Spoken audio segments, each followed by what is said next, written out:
হেই friends, তোমাদেরও কি same problem? বই খুলে বসে আছো কিন্তু মন পড়ে আছে ইনস্টাগ্রাম বা ক্রিকেট ম্যাচে।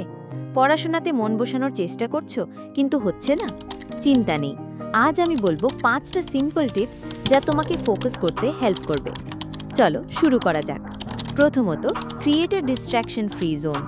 সবচেয়ে বড় সমস্যা হলো ডিস্ট্র্যাকশন, স্পেশাল করে আমাদের phone.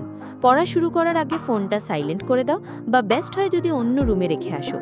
Social media notifications of করো, তোমার পড়ার জায়গাটা যেন শুধু পড়ার জন্যই হয়। দ্বিতীয়ত, মেক আ রিয়েলিস্টিক রুটিন। একসাথে 8 ঘন্টা পড়ার প্ল্যান করলে কিছুই হবে না। ছোট ছোট টার্গেট সেট করো, একটা রিয়েলিস্টিক রুটিন বানাও।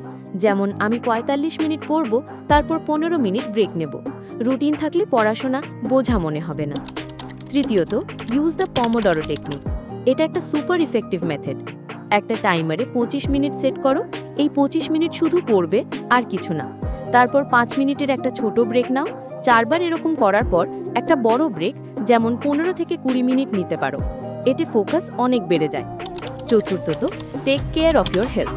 ঠিকমতো না ঘুমালে বা পেট খালি থাকলে পড়ায় মন বসবে না। রোজ 7-8 ঘন্টা ঘুমাও, হেলদি খাবার খাও।